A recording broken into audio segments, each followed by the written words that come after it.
Yemu angune so keke ya se twaka e de amano a wo kotua 50,000 Ghana cedis e de amayera Canada Japan a wo twen so odi sika no beba na chese waje odi asoso de aye na ade na sam no aya na ase ya jejeni na temu ya wo de ba ya wo ka to sen se anasare mi anase ananke yese ne principal ana ne hihye a odi di dwuma no eye krogen ye muda ho no afei ene mpedifo tena se ehunu sampa sai adanko da adren abrante no to mrada no wato nkese na afei wutomu a no ayiw koyese fidie no osum manfo ya wodada wo mo akwiase no do ho sema beto abonte egu onim ase na eno ne nam so ajaje ne kire se kwan ofa so eye ne hwehwemu no nya hwemu panti nei yero Canada Japan wabohire ya wodi asadakase na magana fo ene nka ne pani ya no hwe Ghana ya gudie hu sam so yero akwasi nya ntechi wodi mo piafo so ama no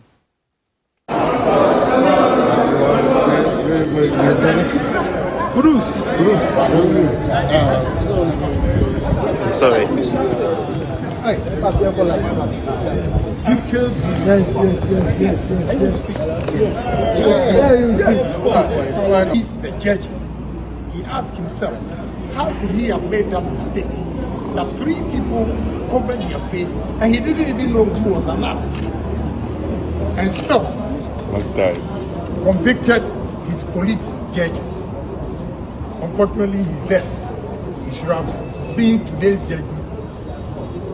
for him to clear his conscience. But I'm not going to talk too much. All I'll say is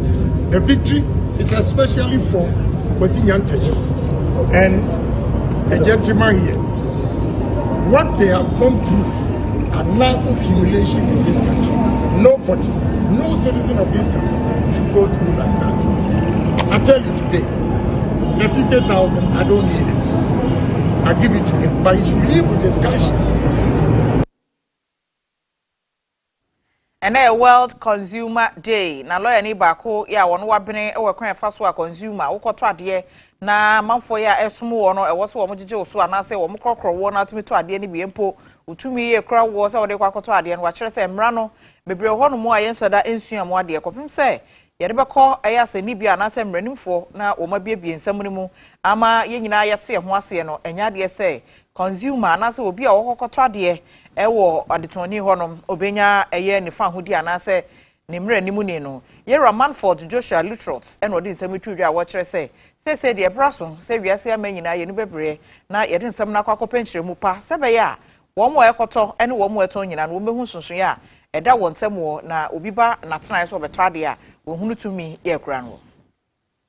Somebody is selling a commodity or an item.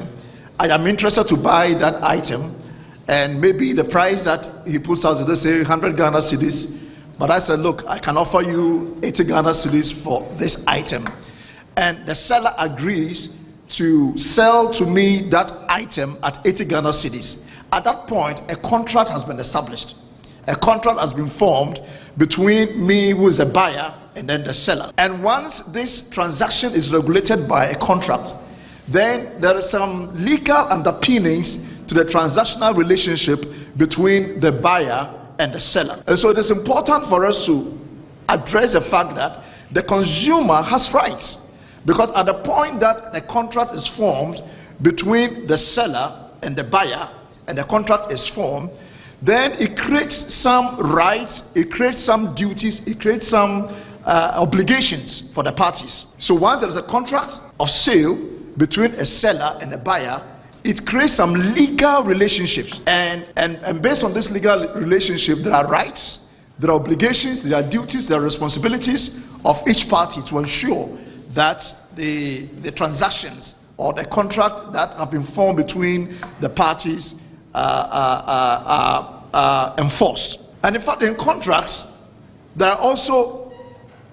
by law capacity to buy and sell. So nobody, you cannot just sell anything at any age, or if you don't have the capacity. So capacity gives you that legal power to be able to engage in transactions. And in Ghana, such legal transactions are regulated by law. From my experience of the law in Ghana, I believe that there are quite the bodies of laws in Ghana. There are a lot of laws that really has to do with rights of the citizen, and by extension the rights of the consumer. There are a number of laws in Ghana. We can have the constitution. There are enactment of parliament. There are rules and others and regulations. There are the common law and the existing law. So all this hierarchy of laws and all these laws that are in existence, though they may be scattered, but there are a lot of laws in existence that we have not even tested the law at all. We have not really stretched the law to the extent that the rights that are, as I said, rights are owed, okay, or apply to individuals or groups. But I believe that there are a lot of laws, or quite abundant body of laws, that when one has an issue, one can really seek redress in the law court. For instance, in the tort law, a tort is an act or omission that gives rise to an injury of harm to another, and it amounts to a civil wrong for which the court imposes a liability. Okay, so the primary aims of civil laws or tort laws is to provide relief to the injured parties. So if you went to buy a product and you were injured by the product because the product was not safe, or maybe you want to buy a drink and you saw some impurities or some impurities that are settled at the bottom of the bottle, you feel injured. Yera Theodore Albright, Benfo, Oko Aberfoot Interfidie, so Bambo Hunsemua, what in some to a watcher say. Sa consumer right ya yeka ho asem wana say obi a wokotwa de utumi ye kra wo no osuse o man mu ha no say ye ni obi asabi o wakukuduro se bema e obegyina montene so no aka no kre ade a kire manfo nti nam so emanwumeru anom titiriu wo mu a ese wo somoye no wo afa manfo no nyafunyafu ya wodo aye sapofunu na sentom agufin da hiadamu ena wo hwe wo ho ena wo kire se National Communications Authority won dia no so wode to abeto manfo no se muntua Enfama safwe bi ti se telephone companies ya ejiji sika na enso woto a na hwim sika ni nyina asa wa kire mu se obra so se Ghana fo be sori akasa waka sanse penisi wan kasa otri hu a ye yoyibone. Where is the champion, the voice for the voiceless? In the age of communication, I have no champion. I have no avenue to communicate my complaints in a coordinated, cohesive fashion. Isn't that ironic? And yet, that is what we're presented with. Because we're not given an opportunity, we don't have an opportunity to have a champion, a singular champion, whose role is to speak on our behalf. And so, because there are disparate channels of complaints, it gets lost in the noise. In this digital age where technology is ubiquitous, AI, blockchain, platform technology, communication is now a human right. Accessibility, affordability, availability, awareness must come as standard. I'm speaking on the subject of consumer rights and telephony. Internet, value-added services, mobile money, big data, digital. We have the NCA, that great Leviathan beast. But if I lose 20 cedis on mobile money or my data, am I seriously going to make a complaint to the NCA? Come on, guys.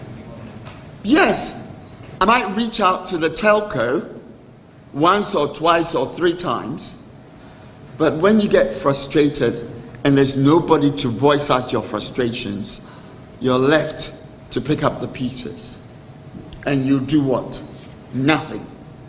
The consumers have rights when it comes to digital telephony and the telcos. Right to access, right to a variety of services, settle some claims, opt out of unsolicited messages, privacy, notice of interruption, compensation. Please, hands up. How many of you in the last 30 days who have had network issues,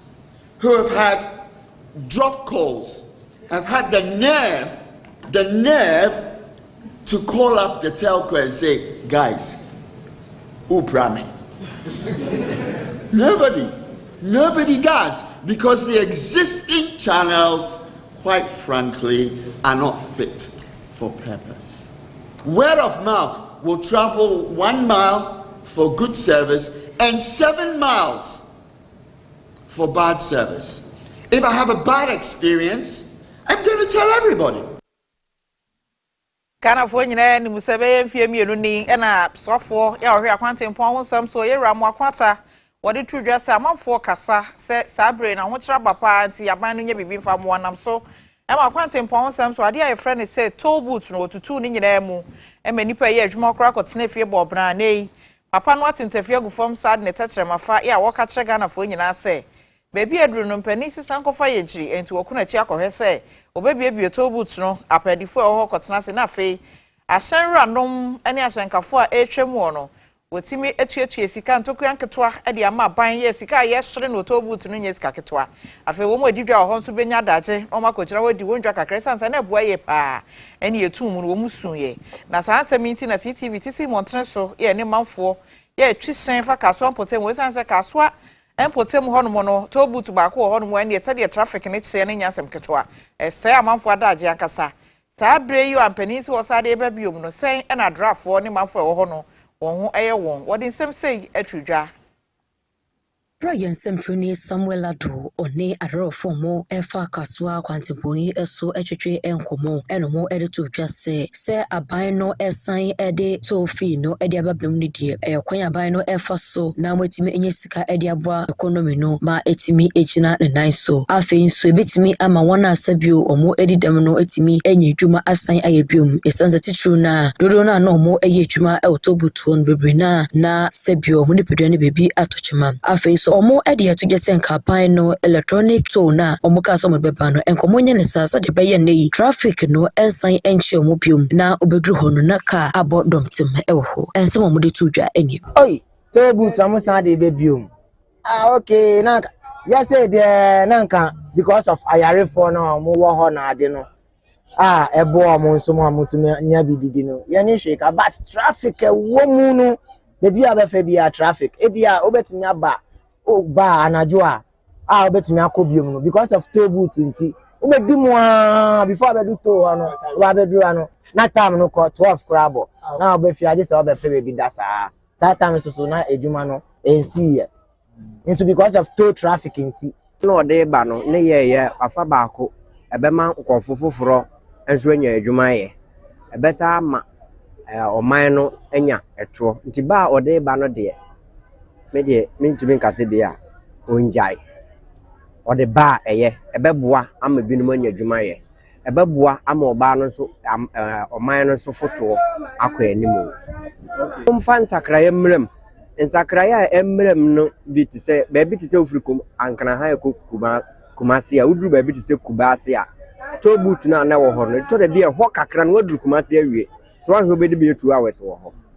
enti nsakraye mrem no omo make sure say ekwan no omo bebem se de be ya enkoye kwan no baako na enkofa traffic emblock waduru awie enso na ho kakra no nko ano wadisima be do hwere be emienu akitu abi ba bia ye koyanim enti se new system na omo de bank e be boaye ba bi ti se me fa ye mfato ko ba bi ti se francophone countries a se ufi kumase ka Accra eko kumase a utwa 12 ufri Ashanti region ekobono a no se ka 12 enti ese omo di nhyehyɛ foforo ba dan se old system na ufri ka so anu ka u kwatema no no ese omo system eno kwa be ma towing booth no aye kakra ama cost no abani tuya no eso ate arafo no ekasa wiye na ye semtroni no bomodin ene wonomo onwoto ade ebo eye toll booth ho kane no ehwetwe nkomo na nsem mo so di tudwa ne se afi ba konyomo eto toll booth no mu no ede so bone pa na de prejuma no mu edi samre mo bia edi ebebo mo nso adeton no akoso wo ni nyina mu ondo ukudu ka so toll booth ese woni enso kachire esanse afi ba konyomo eto mu no enya de omo aye innovation bia ebo ho potokase mu no na kyerɛ bebia na wɔn a mo agigi sika no ti no nyina no dan no bi ebubu na ebi enches dan so etutu efiri so a ɛho benya sa enmenum ya no asoye mo hwɛ akwan na akwatepon so ɔmbɛkɔ akɔsiesie ho na sɛ de bɛyɛ hɔ no ɛbɛyɛ ayɛ kama ɛde ama adehyia ɛne arafo mo ɛfa ho anda na ɔmo tuma kuro tuto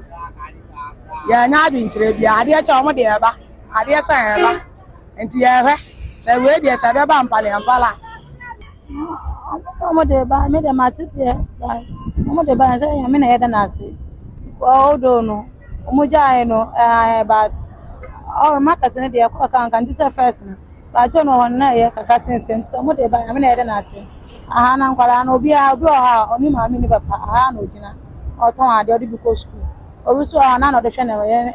ene obisu jina ase onukunu ọnụ awa single mother ọma na ọkọba ntị sɛ mo de ba ababo ha na yegyina aso aboa ọma ni na ayɛ nko a na yɛ didi wokɔ market a wonya akɔ beto ade aha na yɛ ni bu afọ nu aha na yɛ didi nti ɔmo pɛ ɔmo mfa ba na nso ɔmo mpɛ so a ɔmo mfa mba na autobus hu nsensam yi na ekuo bi a wodi ni sɛ drivers alliance woni abriye pa wo kyerɛ sɛ aban no anya de kra sanse no onim sɛ wotwem hɔ ya anka wɔkɔ anim akɔpɛn hyehyɛ foforo na wɔde abɛboa hwɛ sɛ wobetumi anya sika bi na de aboa mo yakwantensam no yesimi ye de ne so saa brei aban sa hwɛ krata tententen de akɔ aso ye hwɛ yesika sam so sɛ autobus no yesan famra de a ɛne na asɛm no ayɛ wɔn ye pa kaya wa fempinu ene aduonu baako no ma busumi no wɔ abra yɛsa na hene ekenkan afempinu ne aduonu mienu budget de kyerɛ Ghana fo ɛna ɛbɛto dwa sɛ aban no ɛpɛsɛ oyi roto no ɛde firi hɔ na ankyɛ ho ɛna sɔfo hwɛ akwan ne akwantepɔ ho ensɛm ɛso oniafo kwesi amuako ata ɛbɛyi roto no de firi hɔ yɛ announcement sɛ ɛnya de a arafo ɛbɛtua roto no anaasɛ tofi ne epium ne nsa ho nti bɛyɛ safe baako ne amuyi roto no de firi hɔ na arafo yi ɛyɛ Alliance of Drivers and Omodia Betuja say Ministry of Finance Ajuan Krata Ediakoma Minister for Roads and Highway Eso for Shakwani Aquantipon some so say Edmenimiano so rate no Omwenya Edemo Sasha say we until was a rubber for no Efrasie na Omo Etua na the row for ye eka edese Sabino any roto na fenfriwa any Omo Ebeka Choma row for na say Momo enye juma Omudumujuma betuho Kusisa Bino ebeti domo eka na Central Mo eka sane say almost remo se kwai no se de aye emfuture ho kwai no so ene se de kwai no so aye no eneyi utra traffic mo so na de ho na fango bokwa na ekostro na eneyi betimi eje traffic mo be yese don hwere enan na nko wani mu no no mo side road ne banage enya de bebo mo kwan bia so eno nti enka ban ne ahweye no omo enti de mo ka no mo yi road no efemfiri ho se de be mo so dwuma boye no ebekoso ena enya sadia omo ebejo mo dwuma edi ato Arawo sam ye nra Ghana fo yanti asem de sanse na ya na dwuma na sam ni nyina ne se kejete edwa kese ya nyina nim se edwa ye wo ho ni nipa eton ade wo ho no pepian koma ye bra kranse ohwi na so mita ba ko pese yi e na wodidi won dwuma e ma won kane a Ghana fo beka ya nche kra e na kejete empanifo ye didwa wo ho no sorry waka ya woni bri ye se nka ECG mo won kane ne bi na so aban panifo ye se da wo kwan a wo mefa so no ode kane ne bi aba sanse wo nipa bi a ode contract ne kwa akoma wo mo se no fofi anto ata no adware abamo ya eja branding ato dwanimu a ahyedwebe mafo japade no wosika enya asem keto asabre odumje adwumakuo ye nra okokopie ho no ode ahye ahodo obebro nso ena timi dumugya no a wo kyerɛ sɛ bepem nei ehwehwemu a wo ye nyina no adekode airport edija ne baaye no wontimi enwie ano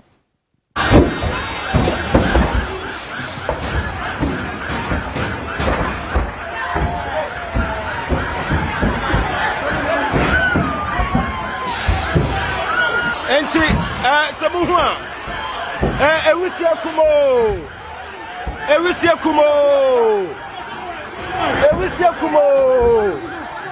ana atomo asese kajeti amanfo so ana esu eja tomu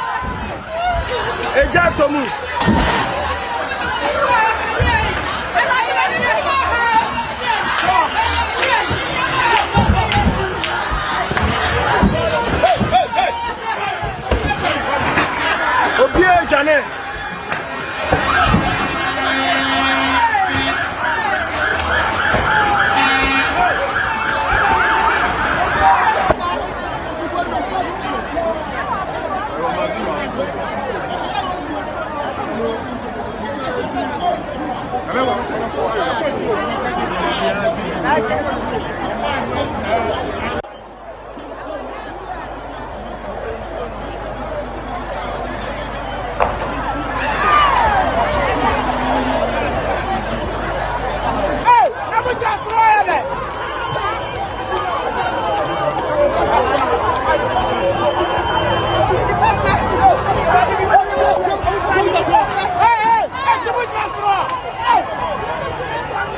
Ketia na sino rade.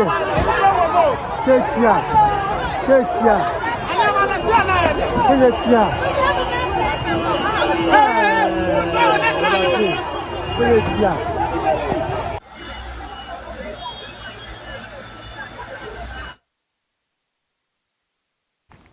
Arawi samiso ene ejinade awia pram to breakfast here this morning ene ya wada osumi ne da yetoso dunsia won fimfim yenu ne aduonu miensam no ye di si ede ama wasedan ko mai chichi ne benchefo amohwe ye nyina no afi mo machinchim nsam no ne afidie ne nyina no eba me ade premo awia pram to bremo asada kase enko enfa mamo medimu si ha mama mo ha ene hwe etin ya meje so